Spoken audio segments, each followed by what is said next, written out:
What's up, everybody? It's Thursday. Thursday again. And of course, I'm your host, your co-host, Jessie with Converge Media, alongside my co-host, Mr. Mike Davis of the South Seattle Emerald. It is Hey, Thursday. What's up, Mike? yes. I'm happy for Thursday. We got a lot this week. This is a big one. It was. Man, I really felt like there was a lot of newsworthy content this week. I don't know if that's good or bad. I think it's good. I mean, we got stuff we talked about we don't even have in the show. So that means it's a big news week. That's a good thing. Yeah, sometimes it feels like when there's a lot in the news, there's just like a lot of bad stuff going on. A little bit of both. That's all right. Let's go ahead and jump right into it. Cuddy, we got you waiting in the wings. What's up? What is going on with Fox News and Tucker Carlson? This is some drama, Mike, because Tucker Carlson is always clapping back at the COVID vaccine and wearing masks and things like that. But he's not speaking out at the fact that Fox News has quietly implemented COVID passports for the newsroom staff. I mean, it's crazy to me. He even says that it's like the equivalent to Jim Crow laws, when in fact, you guys, the Human Resource Department in early June said that Fox had developed a secure and voluntary way for employees to self-attest their vaccination status. So people at Fox News are getting vaccinated despite their, I don't want to call him anything derogatory, but despite what Tucker Carlson is saying. Oh, I love how you kept that respectful. I think you're absolutely right. You know, they got the Fox Clear Pass, as reported by CNN Business, where, you know, they were having employees discreetly report their vaccination status so that as they come back to the newsroom, people that are fully vaccinated don't have to go through their daily attestation.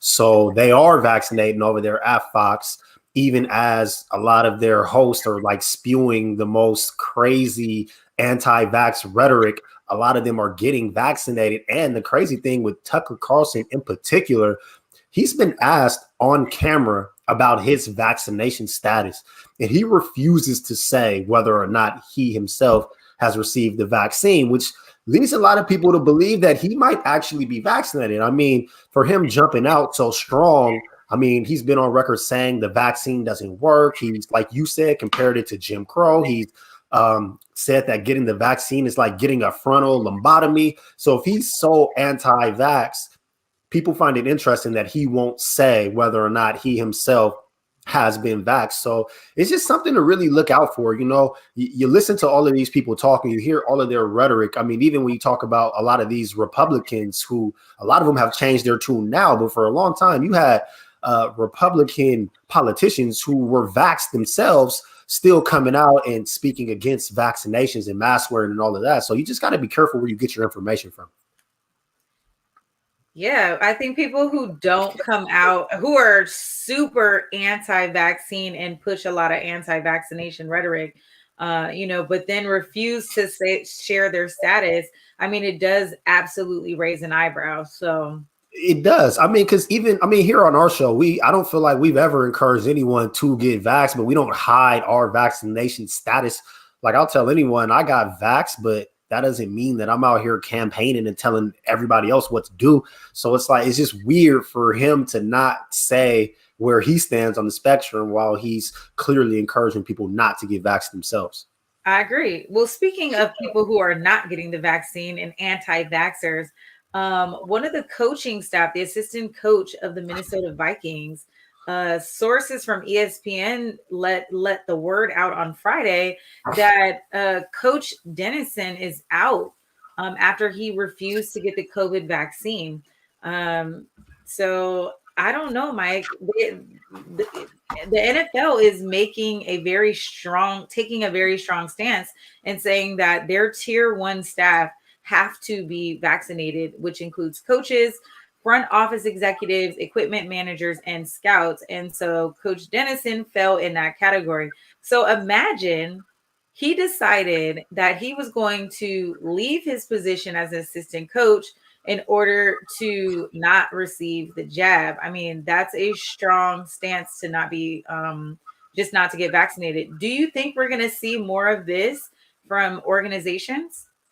Yes, I absolutely do. I mean, Fox News is trying to vaccinate their newsroom, like these Right. on-air True. people that are saying all of these things. So I think we're going to see it everywhere. I think what's interesting with the NFL is that, this is money. This is really, really big money at stake. And you look at the last NFL season, the NFL had games that had to be postponed due to COVID. The NFL doesn't want that anymore. So the tier 1 staff, as you mentioned, they're required to get vaccinated. Minnesota coach lost his job. There was an assistant coach with the Patriots who lost his job. But the player piece is also very interesting as well. With the players, they're not forcing the players to get the vaccine. But if there's an outbreak due to unvaccinated players, a game will not be rescheduled. The game will be forfeited. And if a game is forfeited due to an outbreak with unvaccinated players, the team that caused the outbreak takes a loss, and players on both teams forfeit their game checks. So the NFL has actually put money behind this. These players don't get vaccinated, they could end up not getting paid. That's a really big stance. That is a big stance. I mean, but a stance that they probably should take. I think it's interesting, Mike, that we're seeing people in a position of privilege being able to walk away from their jobs because they are making the decision not to be vaccinated. Now, imagine you don't have the resources to take care of yourself and your family, that you can leave such a huge position being an assistant coach for the NFL at that, and having the ability to walk away because you're making a decision that you don't want to be vaccinated.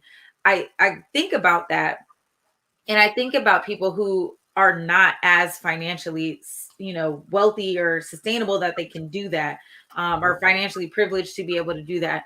What do you guys think in the comments about that? Would you leave your job if they required you to be vaccinated?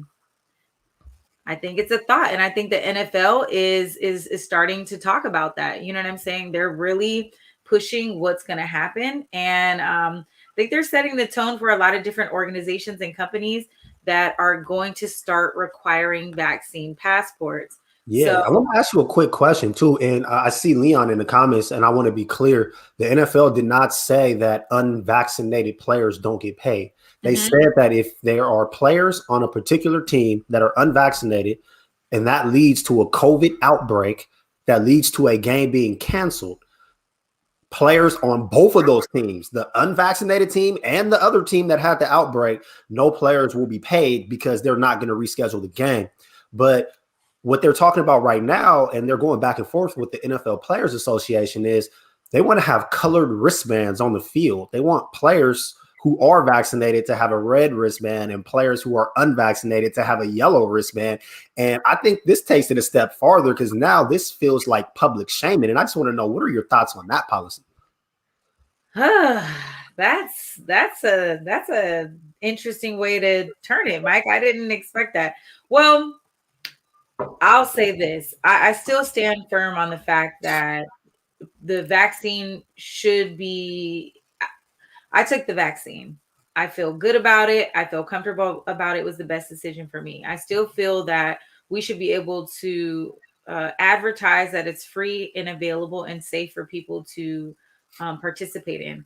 When it comes down to forcing or enforcing American citizens or just individuals to take the vaccine, I think we tread a slippery slope.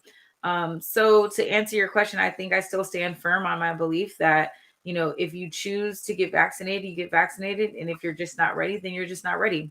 And anything outside of the guise of that, you will have to, face the repercussions. We talk about corporate culture a lot of times in companies and organizations having the ability to cultivate what that looks like. And so if the NFL is saying, they're kind of making these ambiguous policies to say you'd have to forfeit, it's going to be this, you're going to do this. Really, instead of them saying enforcing that you have to get vaccinated, they're kind of finding a loophole to encourage players to get vaccinated to meet essentially what they want their end game to be. So I do believe that companies and organizations are going to be able to take their stance. I agree with them being able to have that authority to do so. And again, people are just going to have to abide by that. It is what it is. Agreed. You guys. So, not a week after Maria Taylor, her contract expired with ESPN. I don't think she was tripping off that. She has joined NBC Sports, you guys. NBC formally made the announcement during its primetime Olympic show on Friday before a replay of the opening ceremony. Shout out to Maria Taylor. We talked about her maybe 2 weeks ago. She was in the headlines for somebody feeling as though she should not be the face and or commentator for the NBA finals. And our girl, said, listen, I can't come to an agreement with ESPN. That contract is expiring and we can't come to a financial agreement. So they parted ways and she's found a new home with NBC Sports. Mike, what are your thoughts on this? Man, this is a great story. Maria Taylor was on the broadcast of the NBA Finals one week, and the very next week, I turned to NBC and she's prime time at the Olympics. It just happened so fast. Like she went from the NBA Finals to Tokyo before anybody even knew that contract happened. There's a lot of rumors. I got to take the journalist hat off because I do want to talk about some of these rumors. I listen to a lot of sports podcasts and a lot of people in and around ESPN. And what the rumors say right now is that this was a black eye for the company, like just the whole situation with Maria Taylor. We broke it down here. We talked about Rachel Nichols, the leaked tape. We even talked about the fact that the only one punished in that whole situation was a black woman who had a fairly low position at ESPN. So all of this looked bad on ESPN, which led to ESPN. They had to make Maria Taylor a really strong offer. If after all of that stuff had happened and they tried to lowball Maria Taylor and she leaked it, ESPN would have looked horrible. So they had to give her an even bigger offer. And then she was able to take that offer to NBC and go get the bag. And there's no official report on how much money she made, but everybody in the industry seems to think that she's made an awful lot of money with how everything played out and getting this new deal from NBC. And she deserves it. I mean, she's amazing at her job. Anybody that's watched her, even people that worked around her, she's known to advocate for people of color in the workplace.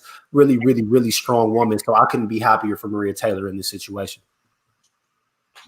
Man, me either. I think this is a big win for her. I know that she's going to find a comfortable home at NBC Sports. They made a beautiful press release and announcement and really spoke highly of her.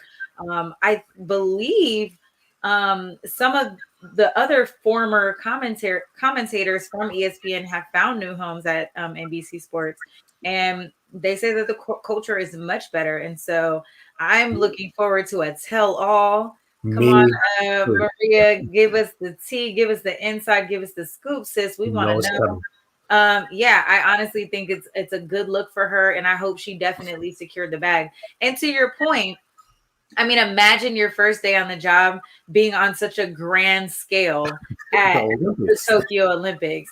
So she Absolutely. crushed that. She definitely And when crushed she that. gets back, her next assignment for NBC, she's gonna do Sunday Night Football, which is one of the biggest places that NBC could possibly put her. That's huge. That's huge for her. Well, she has a good rapport with the audience and with the Absolutely. players, and hopefully now with the commentators she's going to be sitting alongside I of. hope so. And She so deserves she's somebody that's relatable and realistic. I'm sure after the scandal that happened with ESPN, I don't really think she was fighting that hard to stay. I'm pretty sure no. NBC slid in her DMs and was like, "Baby girl, we know how to take care of you over here on this side, so don't worry about that." Oh yeah. So I'm I think sure she played it masterfully though. She for stayed sure. quiet. She didn't come out and make any statements. She didn't take any strong stance. She let the situation speak for itself. Mhm. Plenty of pundits were there to speak up on her behalf anyway. So, she stayed the course. She waited to get that offer and then she took the better one. Kudos to her. She's Well a played. class act.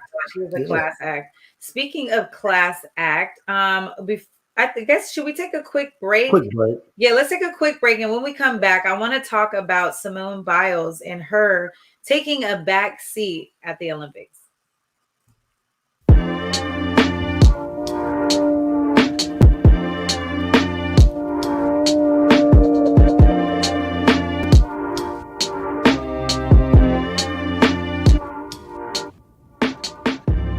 Converge Media produces culturally relevant content for Black and urban audiences. Our coverage is raw, transparent, and objective, praised by community leaders, government officials, and residents.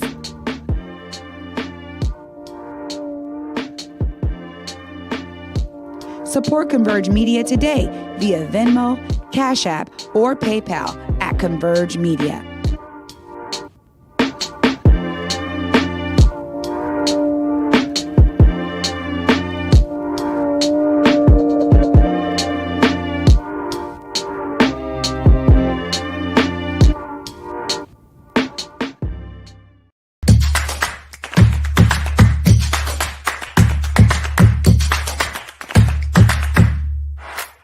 Hey y'all, this is Julia Jessie of Converge Media. And I'm Mike Davis of the South Seattle Emerald. And together, we host Clapback Culture every Thursday night at 7 p.m. right here on Converge Media.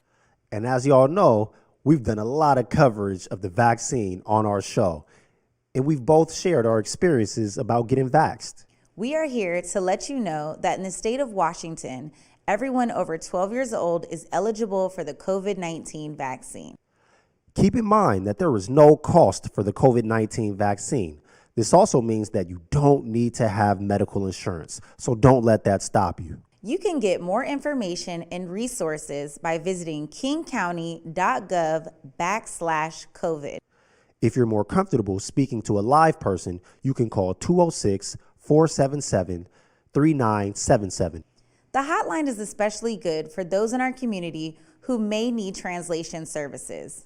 Or to set up an in-home vaccination appointment for themselves or someone they know that might not be comfortable at a vaccination site due to a disability, anxiety, or other reasons, or just to be connected to other resources. Here in King County, the COVID vaccine is accessible and available. The summer is here, and we know you want to be outside. So let's celebrate the summer safely by getting vaxxed. What's good, everybody? It's your boy Cuddy, and it's about that time again. It's time to get out and vote. This year, we're weighing in on local races from county executive to the mayor to the school board and more. So now's the time to use your voice and make yourself heard. Read your voter's pamphlet. You can make your selection in any color pen, sign your return envelope, and return your ballot as soon as possible. Be sure to track it through the process at kingcounty.gov/election. Ballots must be postmarked by Election Day, August 3rd, or placed in one of the 73 King County drop box locations by 8 p.m. on Election Day. Look, now from one P to another, it's important that our voices is heard. So please, go out and vote. Cuddy. Okay. Cuddy. That was my first time seeing that. Okay, Cuddy, I see you. Oh yeah, so because you don't have social media. Oh, you seen it? I saw it on the Instagram. Shout out to Cuddy working this directorship, this producing gig in the back for us, y'all. He's keeping us on our toes. It's crazy, and I know we're gonna get into the Simone Biles story, but it's just crazy to me that outside, like I thought we was gonna be outside, Mike. Like it just seems like COVID is back, like back with a vengeance, back like it never left.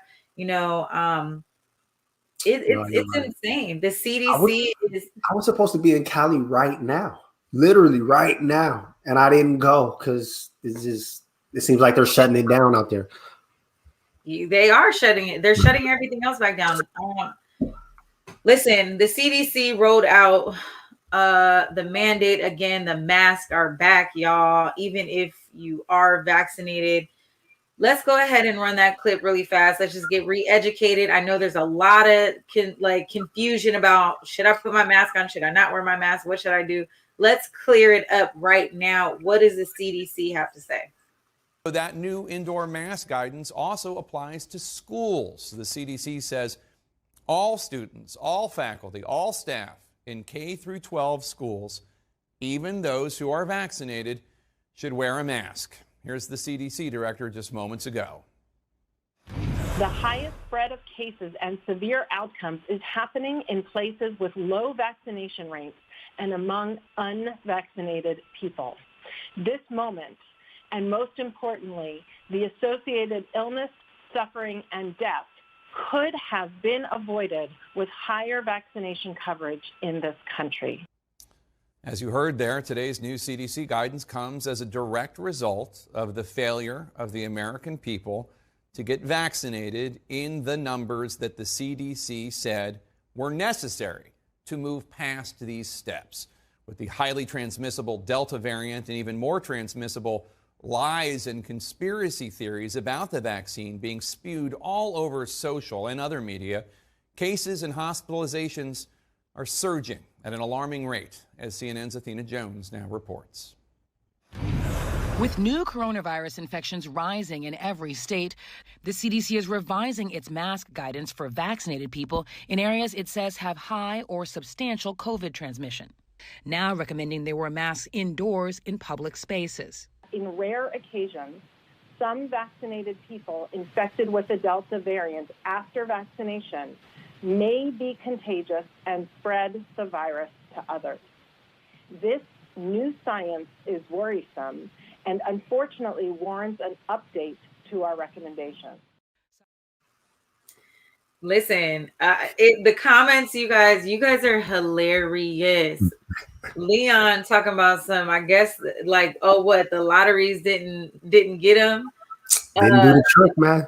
It didn't do the trick. Janine Lamont, you had to cancel your mask burning party.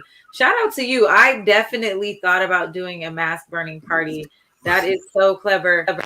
Not yet. It seems like we're about to go back under for the long haul, y'all. And with this Delta variant, it's getting kind of dicey. Yeah, I think the CDC honestly didn't really do themselves any favors early, just with the whole idea of saying that unvaccinated people could stop wearing their masks. I mean, it seems like most vaccinated people were wearing their masks anyway because people that were cautious were getting the vaccine out of caution. People that didn't want the vaccine are typically the same people that are the anti-maskers. So when they left it open like that, it really just meant that people that weren't vaccinated weren't going to wear their masks. That was a major miscalculation on their part. I really wish that they could do something to speak directly to the general stupidity of Americans, which sometimes is quite infuriating. I mean, but they don't do themselves any favors either. When I hear language like the science has changed, no, the science didn't change. Science always changes. That's what science is. You learn and it develops. But they, like the CDC, needs to be a little more careful with the type of language that they use because it helps the idiots slide on really excuses that don't even make any sense at this point. I think people are finding excuses though, Mike, right? So it's a matter of, you know, being socially responsible, right? So if you are a person who doesn't want to be vaccinated, wear your mask and social distance. Keep your area clean. With the Delta variant, it seems like none of those things really are going to be able to protect us from spreading that virus. There's also new information that Pfizer, their chairman, was talking about pushing people to go get boosters. That science hasn't been totally thought out. And so they're still thinking about that. But even just the conversation around that, people are like, oh, see, Pfizer doesn't work. You have to go get a booster. And I'm like, you know what? Know what that You've means? never had to get a booster shot with any other vaccines, like ever in your life. Like, a booster is not a new phenomenon. This is a regular kind of thing.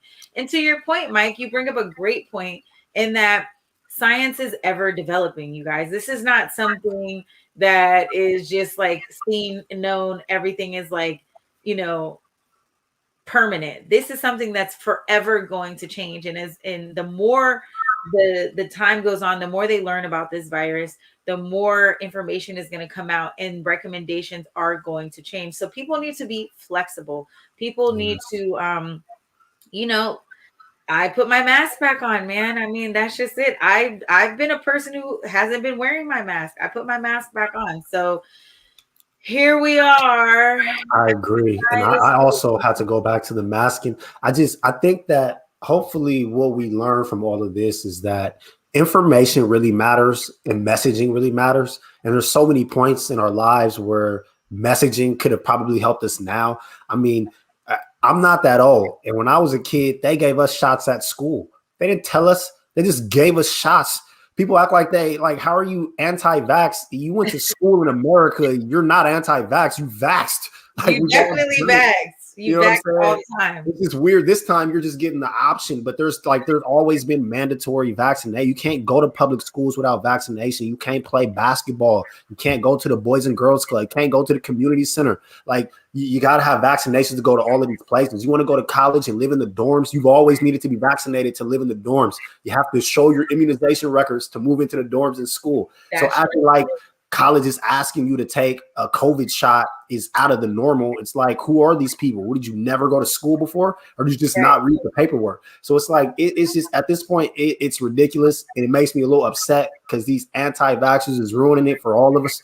Like, we could have been kicking it. I could be in LA right now, but instead I'm up in this hot room sweating because we're rolling back on all of this because people still not trying to get the vaccine. It's so simple. It's so simple, so easy. And guess what? We still haven't turned into zombies. I hate this theory that, oh, there's microchips. Go put a penny or a dime on your shoulder where your injection site is and see is it magnetic. That is the most ignorant thing I've ever heard in my life. My aunt was one of the people that administered the vaccine when it first came out. And she's like, so you would have to literally take the vial that only has a certain number of dosage, pull it out, and then make sure there's one microchip in each vial before you shoot it into somebody's arm. She's like, you guys, it's not happening like that. Believe me. I mean, why would they need to microchip the vaccine when your cell phone is in your pocket? And the people that I know that say the crazy stuff like that, them be the same people who are on Snapchat every 15 minutes or going live every 20. It's like, man, you're giving your location and your step-by-step daily life for free. You don't need to be microchipped. It's crazy. The same people who eat the 10-piece dollar chicken nuggets from Burger King and don't question what's in it. You just eat it and you think it's real chicken. Why are they serving 10 chicken nuggets for $1? They're not making any money off of that. That's not chicken. It's not chicken nuggets. But you don't question what's in that. You eat it, you digest it, and you feed it to your kids. Ciao. Y'all don't question the weed man either. Don't be in the club popping no pill you buy from, man. It's crazy. People put all kind of poison in their bodies every day. It just doesn't make any sense. And I'm not even trying to force people to get vaxxed. I don't like the ridiculousness of the arguments that people have against it, because at this point, it doesn't make sense. None of them. It's all been debunked. The idea that the vaccine was rushed is also not true. And that was one of the things that I thought at first, until I found out that, like, the mRNA, like, it's always been here. We've had other coronaviruses. They just had to alter it. And what usually makes vaccines slow is money and resources. And since this was global, everybody threw all their money at it. So it happened. It's normal. It's just crazy, man. Like y'all claim to want information, but you never read. Because if you read anything, oh man. Anyway, we're beating a dead horse. We know, but I think that plays right into why Simone Biles also took a mental health break. And, you're thinking about such a wide scale. She talked about not having an audience in her shows. But can you imagine being on the world stage and you're the number one athlete at the Olympics that everybody's following? And you make the decision to take a mental health break. Cuddy, do we have the overlay for that? So she talked about, we're human too. Simone Biles, she highlighted the importance of mental health in the Olympics and withdrew from the team game. So she still did her own, I believe, Mike, correct me if I'm wrong. She did not participate with the team, but she did show up and do one of her own events. Yes. And then she pulled out of individual competition as well after. It's one of those things, I love that because she is such a leader that she's taking a stance on mental health. And one thing that we really haven't been able to do is really decompress from all of the stress that COVID brought us, right? Like, it has been so many extreme highs and lows. And even for myself, I feel like I have not had a break since 2019, if I'm honest. Like, hitting the ground running from 2020 all the way up until right now, July 29th, 8 months into this year. I feel the weight of it on my back. And I can't imagine being an Olympic athlete. You're practicing, you're dieting, you're training, you're interviewing. You have so much pressure on you to perform at your highest capacity that people don't treat you like you're human. And we've dehumanized athletics when they get to this point, but we've also just dehumanized the fact that people are really having a tough time. People are financially struggling. We're dealing with a deadly virus. They're having to wear masks in the stadium. They're having to social distance. There's no crowd. It's just a weird and eerie environment. And I think it puts 2 on the 10 for her. And so bravo to her for saying, you know what, it's just not the time for me right now. I agree. I don't disagree with anything that you say, but I think that like all of that is true. It's true for a lot of us. It's true for a lot of athletes, but I think it's especially true for her for a few reasons.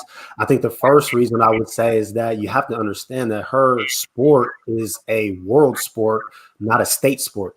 So like when she's competing to be elite in her sport, it's not really about America. It's about, did you win the world championships? Did you win in the Olympics? So like, she's not the best here. She was the best globally.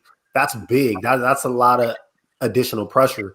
Gymnastics is also a sport that is notorious for starting very, very young. As a matter of fact, right now, she's 24 years old. And before going to the Olympics, she was referring to herself as the grandmother of the team. So like she's old compared to the other people in her sport. I think you also make a great point when you talk about like since 2019, you've been go, go, go, go, go. Well, Simone Biles is on record saying that 2020 was supposed to be her last go round. She had been doing this since she was a little kid. She didn't really feel like her body could take anymore. So in 2020, she was going to be done. Then it got pushed back a year. That means she had a whole nother year of training, a whole nother year of putting herself through this when mentally she was already ready to be done. And the last point that I'll make, and I think this might be the most significant point of them all, is, she's the last victim of Larry Nassar. And if y'all need to hop on the Google and go look at that, this is the gymnastics person that molested like hundreds of young women. So not only is this a sport that she's been doing for all of these years, she's given all of this blood, sweat, and tears to, she was sexually abused while doing this sport. And I'm sure every time she has to show up to a gym, every time she has to show up to a competition, That's what's going to be playing in her mind. So it's just hard to see all of these pundits coming out and calling her a quitter and calling her a national embarrassment and all of that, because I don't think they're taking into consideration the fact that this sport literally led to her being sexually abused. The fact that she can still compete, the fact that she still continued after that, I don't know any athlete that's stronger. And she's literally the last one left that's on Team USA. So, I mean, if she's had enough, if she wants to take a break, she deserves it. I mean, go look up the picture with her and all her gold medals. She's a champion. I mean, she does moves in the air that no one else in the world could do. She's brilliant. And if she wants to be done, let her be done. She's not going to be remembered as a quitter. She'll be remembered as a champion. Ooh, Mike, stealing them facts. You know what? The only thing you missed, another thing that's on her shoulders, is that her brother is in court right now on those murder charges. We did. Don't forget about that, which is crazy because I totally forgot, at least in the moment, that she was one of the survivors of Larry Nassar. And that girl is she's an American hero. Yes. So she's still young. She's 24. She's yeah. 24. She got a whole life to live after this. So I'm excited to see what she does next. Look, you guys, let's take a quick break. When we come back, we want to dive deep into the new commission that focused on the attacks on the Capitol on January 6th, the Stop the Steal. We're going to dive deep in that. Hang tight. We'll be right back. What's good, everybody? It's your boy Cuddy, and it's about that time again. It's time to get out and vote. This year, we're weighing in on local races from county executive to the mayor to the school board and more. So now's the time to use your voice and make yourself heard. Read your voter's pamphlet. You can make your selection in any color pen, sign your return envelope, and return your ballot as soon as possible. Be sure to track it through the process at kingcounty.gov/election. Ballots must be postmarked by Election Day, August 3rd, or placed in one of the 73 King County drop box locations by 8 p.m. on Election Day. Look, now from one P to another, it's important that our voices is heard. So please, go out and vote.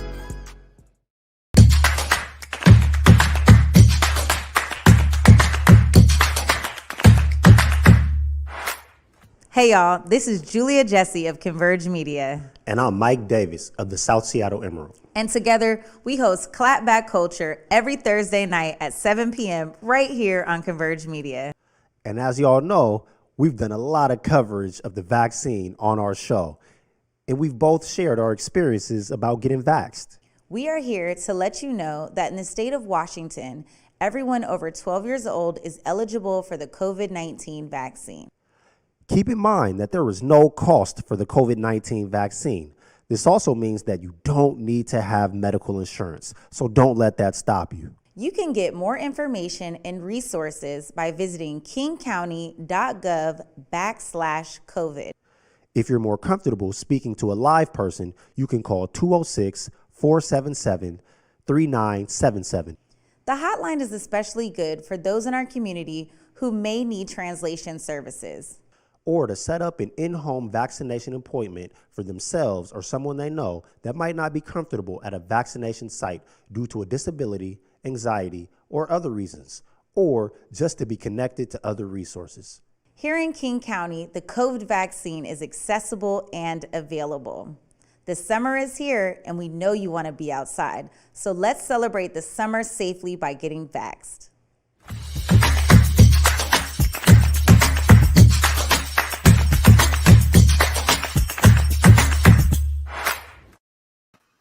What's up, y'all? We are back. Thanks for staying tuned into Clapback Culture. We appreciate you listening in. We want to talk about the January 6th attack. We did see 4 police officers testify on Tuesday about the physical and verbal assaults they faced responding to the January 6th riot at the U.S. Capitol. We do have a short clip from Representative Cheney, who is leading that pack. We cannot leave the violence of January 6th and its causes uninvestigated. The American people deserve the full and open testimony of every person with knowledge of the planning and preparation for January 6th. We must also know what happened every minute of that day in the White House, every phone call, every conversation, every meeting leading up to, during, and after the attack. Honorable men and women have an obligation to step forward. If those responsible are not held accountable, and if Congress does not act responsibly, this will remain a cancer on our constitutional republic. They thought they were going to get the Republicans thought they were going to get rid of Representative Liz Cheney, but she's coming with lethal force and ammunition. And bravo, because they got some of the best officers to testify and paint a true picture of what happened on January 6th. Mike, if you don't have any further comments, I'm going to go ahead and allow Cuddy to play those clips. He could play the clips.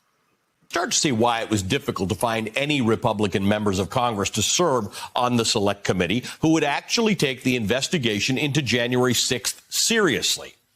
But Speaker Pelosi did find two of them, and today we got to see for the first time how those two Republican members will approach their role on the Select Committee. We cannot leave the violence of January 6th and its causes uninvestigated. The American people deserve the full and open testimony of every person with knowledge of the planning and preparation for January 6th. We must also know what happened every minute of that day in the White House, every phone call, every conversation, every meeting leading up to, during, and after the attack. Honorable men and women have an obligation to step forward. If those responsible are not held accountable, and if Congress does not act responsibly, this will remain a cancer on our constitutional republic. Many in my party have treated this as just another partisan fight. It's toxic, and it's a disservice to the officers and their families, to the staff and the employees on the Capitol complex, to the American people who deserve the truth. I want all Americans to be able to trust the work this committee does and get the facts out there free of conspiracy. This cannot continue to be a partisan fight. I'm a Republican, I'm a conservative. But in order to heal from the damage caused that day, we need to call out the facts. It's time to stop the outrage and the conspiracies that fuel the violence and division in this country. And most importantly, we need to reject those that promote it. Now, on the surface, today's hearing was about what police officers experienced on January 6th. It was a reminder of how awful and brutal and violent that day actually was. But the reason such a reminder is even needed is that Donald Trump and his allies, including Republican members of Congress who lived through the attack personally that day, are actively trying to rewrite the history of that day as a peaceful protest or a normal tourist visit. And that created an undercurrent of frustration and anger at today's hearing that could be heard at times in the officer's testimony. The same people who we helped, the same people who we gave them the borrowed time to get to safety, now they're attacking us. They're attacking our characters. We got people right now in front of the Justice Department asking to release some of the very same people to be released, even though we are testifying about the trauma and the agony, everything that happened to us. It's pathetic, and they shouldn't be elected official anymore. So many of the people I put my life at risk to defend are downplaying or outright denying what happened. I feel like I went to hell and back to protect them and the people in this room. But too many are now telling me that hell doesn't exist or that hell actually wasn't that bad. The indifference shown to my colleagues is disgraceful. There's been a sentiment that's going around that says everybody's trying to make January 6th political. Well, it's not a secret that it was political. They literally were there to stop the steal. So when people say it shouldn't be political, it is. It was and it is. There's no getting around that. That was a powerful point from Harry Dunn of the Capitol Police. If this select committee is going to perform a real investigation into January 6th, there's actually no getting around the politics of it. We have two major political parties in this country, and the people who attacked the Capitol did it to try to keep a president from one of those political parties in power. Their actions that day have been at best excused and at worst promoted by lawmakers of that same political party. And so that presents a host of uncomfortable but necessary questions for this committee to answer. And it was one of the most powerful moments of today's hearing when, right at the end, the chairman of the committee, Benny Thompson, asked the officers directly who. Y'all, we apologize for such the long clip. I think we had some technical difficulties, but I can tell by the comments, Mike, that a lot of our viewing audience did watch the hearings. I mean, our audience is so well read. You guys already know what's going on. This was such powerful testimony. I had some conversations with my mom and my peers about this. Mike, what are your thoughts? Well, first and foremost, I think Officer Harry Dunn is correct in that this is political. I mean, there's no way around this not being political. This was about ballots. This was about voting. This was about people representing one specific party trying to make sure that their guy was able to win an election that he lost. So there's no way to separate the politics from this. I think some of the most powerful testimony was stuff that probably wasn't safe for our airways. But that same officer, Harry Dunn, he went in on how those police were treated. And it's just, wow, it was shocking. There was a moment from Officer Fanone who was talking about, he wanted to pull out his weapon and he thought about using lethal force. But then he thought about, I'm not going to be able to get everyone. And he had to pull on the heartstrings of those that became his enemy and pull the last bit of humanity that they had in them, appeal to their last sense of humanity and say, I'm a father of 4 and I'm trying to get home to my kids. It was emotional testimony. It was really difficult for me to watch and really listen to because those are the people that were on the front lines. I mean, we watched it. I mean, me being here in Washington, D.C. and feeling that emotional impact, that pressure, being on lockdown, being 10 minutes away from the place that is, being attacked, it makes me think about like, what else could happen and how is it that the people who are supposed to keep us safe are not being taken care of? You're right. I mean, the officers talked about, this is absolutely something that has been politicized, but there's no way around that because this is political. This was a rally. This was an attack on the Stop the Steal. This is political. This was a rally that came from this, that derived from this. And so they talk about that, they want to have an investigation in the time, the place, the circumstances of that rally. They want to know the rhetoric and they want to know the events that led up into the direction to the insurrection. And I would say this, and one last thing, Mike. One of the officers recited a metaphor, and I'm sure you heard. Oh, yeah. And he said, when you hire a hitman, mm-hmm. They don't just take the hitman down for murder. They also go after the person that hired the hitman. And I thought that was very powerful because when we talk about these insurrectionists, we can arrest the insurrectionists, but we really need to get to those masterminds. This was a planned attack on the U.S. Capitol, and it was not planned overnight. I think you're absolutely right.